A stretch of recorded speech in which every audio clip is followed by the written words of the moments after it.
Hello, my name is Ryan Green and I will be talking about myths and legends and folklore of the American Indians, in specific relating to the novel Lone Ranger and Tonto Fistfight in Heaven by Sherman Alexie. There are many prominent myths and folklore in the history of Native American Indians in the U.S. These people have overcome huge feats, motivated and supported by their stories and tales of bravery, loyalty, and creation. Stories like these were told only in the wintertime, usually surrounding a common fire.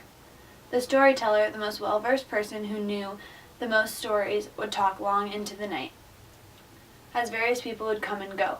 During the childhood of an Indian on a reservation, stories were told while the children performed monotonous or mundane tasks, such as washing clothes or learning to bead and embroider. Some even made a career out of storytelling, telling stories from village to village for money. Some people think that original stories should be left unchanged, but others believe modification is necessary to keep the tales relevant. Stories, along with being mythical and fantastical, they were also practical. A young Spokane Indian said, quote, "They taught us things we would need to know in the forest and on the river." In connection to the Lone Ranger and Tonto Fistfight in Heaven, the first legend that I have chosen to explore is called the historical legend of Spokane, the tribe that the book is based on. Many years ago, the Spokane was a large area with a large lake which took many days to cross. There were villages surrounding the lake and houses on the islands floating in the middle of the lake. The land was abundant with game and fish. One morning, the earth started shaking and rumbling.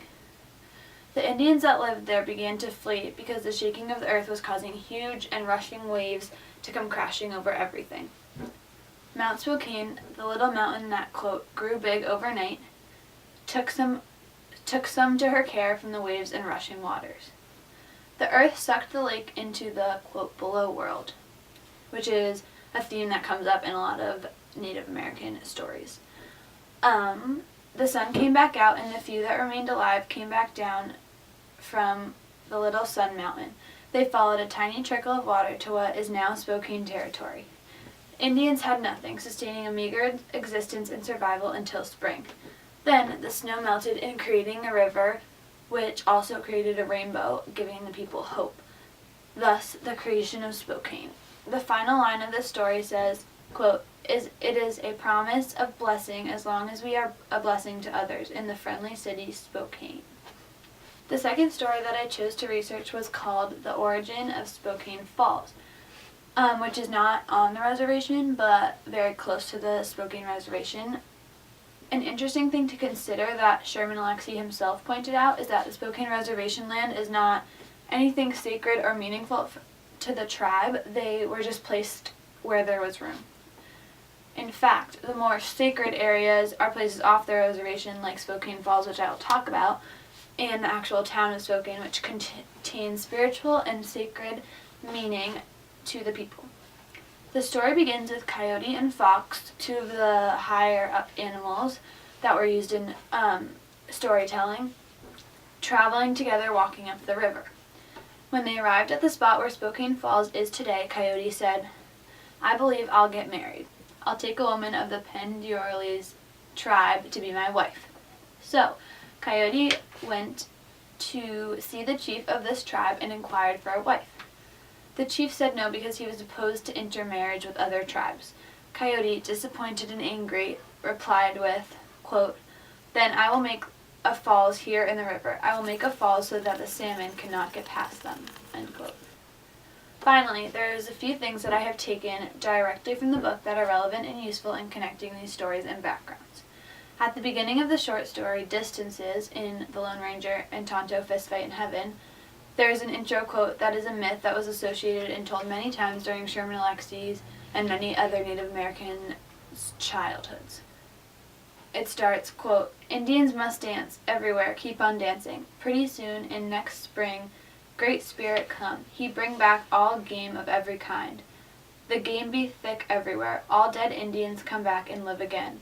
Old blind Indians see again and get young and have fine time. When the Great Spirit comes this way, then all the Indians go to the mountains, high up and away from whites.